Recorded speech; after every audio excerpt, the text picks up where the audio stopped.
Hello and welcome back to Brevard Beat. I am so glad you're tuning in with us today because, honestly, we need to have a little intervention. An intervention. I want you to look at your calendar right now. Go ahead, pull up the app. It's early February 2026. Which means the clock is officially ticking. It is ticking loudly. We are staring right down the barrel of Valentine's Day. And let's be real for a second. For a lot of people in Brevard County, this isn't just a holiday. It's a source of mild to moderate panic. It is. You want to do something special, but you're paralyzed by the logistics. It's the classic paralysis of choice combined with a very hard deadline. Exactly. You don't want to fall into that trap of doing the exact same dinner you did last year, but you also don't want to wait too long, find out everything's booked, and end up eating, I don't know, lukewarm takeout in the mall parking lot. Which, to be fair, is a memory. It's a story you'll tell later, sure. But it's probably not the romantic memory you're aiming for right now. Precisely. So intentionality is the name of the game today. We're going to cut through all the noise. We've gotten our hands on this comprehensive Brevard County Valentine's Day guide. It is packed with addresses, phone numbers, and my favorite part, The pro tips? the specific pro tips for navigating the local scene. And that's really the mission for our discussion. Right. We aren't just going to read you a list of restaurants. Yeah. I mean, anyone can open a map app and find a place that sells food. Right. We've analyzed this guide to pull out the best options for different kinds of romantic vibes. Whether you're looking for that high-end dining, a casual beach stroll, or something a little more adventurous. And you need to pay attention because some of these pro tips are genuine game changers. We're talking about knowing the exact time the sun sets so you don't miss the view, or knowing specifically what to ask for when you call the hostess. Right. It's the difference between just going out for dinner and, actually creating an experience. So let's unpack this. We've kind of categorized these recommendations into 3 distinct tracks depending on the kind of night you're trying to build. And we're going to start with the heavy hitters. This is what I like to call the waterfront wow factor. This is for when you really want to impress. The white tablecloths, the view, the wine list, Yeah. the whole 9 yards. The guide highlights 2 major players here. First up, we have a local institution, the Chart House in Melbourne. Classic choice. It's at 2250 Front Street. Now, the vibe here is, classic seafood and steak with views of the Indian River Lagoon. But here's my question. Everyone knows Chart House. Why is it in this specific guide for 2026? Well, it comes down to the location doing all the heavy lifting. When you go to a place like Chart House, you're paying a premium. And you're paying for the food, yes, but you're really paying for that atmosphere. But here's where the guide gets interesting. It has a specific pro tip. Lay it on us. The tip is request a Riverview table when you make reservations.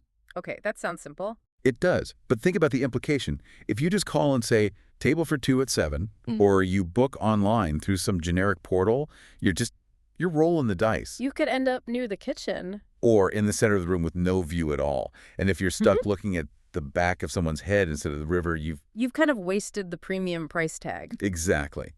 The advice here is to advocate for your own experience. Don't just book a slot. Book a specific kind of table. It signals to the staff that the view is a part of the date. That is a great point. Okay, speaking of waterfront gems, the second spot in this category is the Yellow Dog Cafe in Malabar. Ah, yes.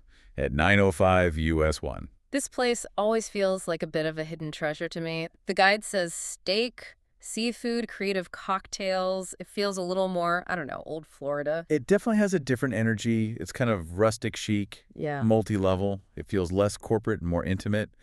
But what stands out to me here is the strategic advice about the calendar. The calendar strategy. Yes. The pro tip is to go midweek at dinner or lunch to snag a quieter table with river views. Midweek for Valentine's. Well, think about it. The actual date, if it's near a weekend, places like Yellow Dog are going to be an absolute zoo. It's loud, servers are stressed, the kitchen is slammed. So if you're the type of couple who values conversation over just hitting the specific calendar date, shifting your celebration to a Wednesday or Thursday is a massive upgrade. That is such a smart takeaway. It's a supply and demand hack. You get the same great food, same view, but without all the chaos, you can actually hear each other talk. Precisely. You're prioritizing the quality of the interaction. Okay, so let's pivot. Maybe the whole white tablecloth thing feels a little too stiff for you. You want romance, but you want it to feel, breezy, coastal, relaxed. The coastal vibes track. This is very popular in our area, obviously. For sure. So first on the list is the Fat Snook in Cocoa Beach. The fat snook is interesting because it threads a very difficult needle. The guide calls it relaxed but refined. So the focus is on fresh, locally sourced seafood. This isn't a fried basket of mystery fish kind of place. Right, it's culinary, it's scratch-made, but you don't feel like you need a tuxedo. It's perfect for a date that transitions right into a walk on the beach. But I have to ask you about the insider tip here, because I feel like it might be a little controversial for a first date. Go on. The guide suggests trying happy hour for half-price appetizers and drinks. Now, be honest. Is taking your date to happy hour on Valentine's Day cheap? I see why you'd ask that, but I'd argue it's the opposite. It's savvy. Think about the menu at a place like Fat Snook. They're known for these incredible small plates. So if you go during happy hour, you can order 3 or 4 different things to share. It becomes like a tasting menu. Exactly. It's not cheap, it's a culinary tour. Plus, and this is crucial for our logistics, later happy hour is early. So if you finish dinner by 6:0 or 6:30, you are perfectly positioned for the sunset. That is a solid argument. Early dinner means you're free for the main event. Okay, moving down the coast to Indy Atlantic, we've got the Boardwalk Bar and Grill. This is definitely more ocean view casual. Craft cocktails, breezy views. It's less about a quiet dinner and more about energy. And the pro tip here is to aim for sunset on the outdoor patio. But there's a variable we need to discuss here.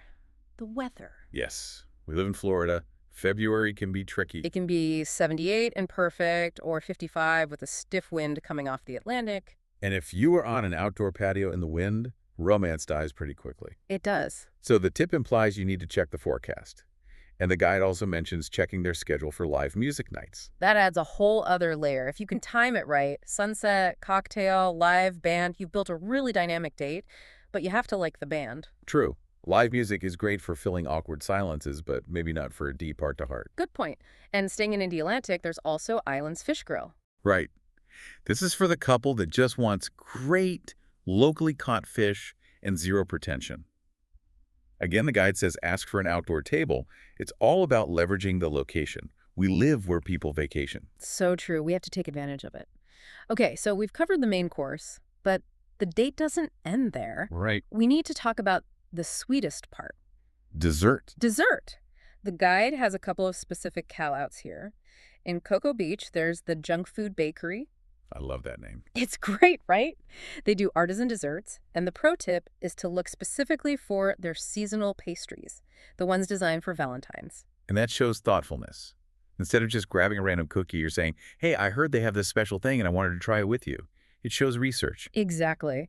And then in Melbourne, there's Pane Vino, which is interesting because it's a dual threat. You can do the full Italian dinner or just swing by for the bakery dessert. Which offers flexibility. Yeah. Let's say you had that early dinner at the boardwalk. You could just drive over to Pane Vino for a high-end dessert and an espresso. Is that allowed? Just going for dessert? Absolutely. It extends the evening. It adds a second location to the date, which makes the night feel longer. More of an adventure. Now, this brings us to a really important section. We've fed you. We've got you dessert. But what are you doing? A date isn't just chewing. Ideally not. We need to create an experience. And the first category is all about sunset strategies. The guide highlights Playa Linda Beach. And secluded is the key word there. If you want a romantic stroll where you aren't dodging tourists, Playa Linda is the move. On flip side, for that classic energy, there's the Cocoa Beach Pier. A classic for a reason, but here's my favorite tip in the entire guide. It is so simple, but I think it's brilliant. The guide says, bring a light blanket and a portable speaker for a beach picnic as the sun sets. It's the DIY approach. Yes. Why is that so effective, in your opinion? Well, think about the psychology of it. It creates a private bubble in a public space. You're setting up a little camp. You control the music, the comfort. It feels way more intimate than just sitting on a public bench. And it implies foresight. Exactly. You had to pack the blanket. You had to charge the speaker. That effort reads as romance. It says, I wanted to create this moment for us. I absolutely agree. It's a pro move, for sure. Now, for listeners who want something a bit different, a bit more intellectually stimulating, the guide has some unique ideas. Yes. For the curious couple, the Kennedy Space Center Visitor Complex. Locals might think, oh, that's for tourists. But the suggestion is to book a night sky event if one's available. Stargazing at the Space Center, that is incredibly romantic. It connects you to something vast, It's awe-inspiring. It gives you something big to talk about. And for the culture lovers, there's the Cocoa Village Playhouse, the Aladdin Theater, catering a live show, a classic theater night. Right. And it provides a shared topic of conversation, which is great for taking the pressure off. You can discuss the play instead of just asking, so how's work, for 2 hours. True. Now, there's one more category in the experience section, and this one comes with the big warning label attached. The pampering section. Yes. The Cocoa Beach Spa, couples massages, skincare treatments. Sounds relaxing, right? It sounds lovely, but the real insight here is the warning. Book Valentine's packages early local spas book up quickly. Define early. I would say if you're listening to this in February, you might already be in the danger zone.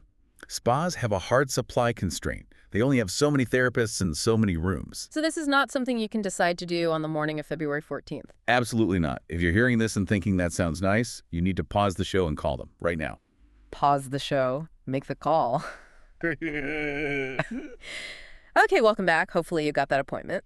This leads us perfectly into our final segment, the logistics. The unsexy but essential scaffolding of a successful date. Because if you get stuck in traffic or show up after the kitchen closes, it's all over. First up, timing is everything. The guide specifically notes that in February, the sun sets around 6:00 p.m. 6 o'clock. That is early. It is. So this raises the question, are you eating during the sunset or before it? If you make a reservation at Chart House for 7:30, you have missed the sunset view entirely. It will be dark. Whoa! That's a critical detail. So if the view is the point, you need to be seated by, what, 5:30? At the latest. You want to be settled with a drink in your hand as the sky starts to turn. This connects right back to that fat snow happy hour tip. See? It all fits together. The guide also mentions traffic. Traffic around Cocoa Beach and Melbourne gets slow on weekend evenings. This is just a reality check. We have causeways. They are bottlenecks. If your GPS says 20 minutes, give yourself 35. Nothing kills the romantic vibe faster than road rage. Or stressing about losing your reservation. Exactly. And finally, the golden rule of the guide. Reserve early. It's mandatory, not optional. This is not the time to wing it and hope for a table. If you aren't on the list, you aren't getting in. So what does this all mean for you listening? It seems like there are really 3 distinct tracks you can take here. I agree. I see 3 clear lanes. First, the high-end waterfront date. That's Chart House or Yellow Dog. Requires reservations, specific requests, a higher budget. It's classic. Right. Second, the chill beachside date. Right. That's Fat Snook, Boardwalk, maybe combined with that DIY picnic. Yeah. It's relaxed, outdoorsy, very Floridian. Okay. And third, the unique adventurous date. That's the Space Center, the Playhouse, or finding those specific pastries. It's for the couple that wants to do something. And you can mix and match, of course. But having a clear lane helps with the planning. It does. And, looking at this guide as a whole, from the table requests to the blanket on the beach, it raises a really interesting final thought for me. What's that? We often think Valentine's Day is about how much money you spend. I took you to the most expensive steakhouse, therefore I love you. But the best tips in this guide, they aren't about money. They're about information. Well, knowing the sun sets at 6:00 p.m. costs $0. Bringing a blanket you already own to the beach costs $0. Calling ahead to ask for a river view costs nothing but a few minutes of your time. These are information advantages. That's so true. So the provocative thought I'd leave you with is this. Are you planning a meal or are you planning a moment? Because all these pro tips suggest that foresight, just thinking ahead about the experience, is actually more romantic than the credit card bill at the end of the night. That is a fantastic perspective. It's the thought that counts, but specifically the logistical thought. Precisely. Well, on that note, we hope this analysis helps you navigate the waters of romance here in Brevard County this February. Good luck out there, plan ahead, and watch that sunset time. Thanks for tuning in to this edition of Brevard Beat. Stay curious. See you next time.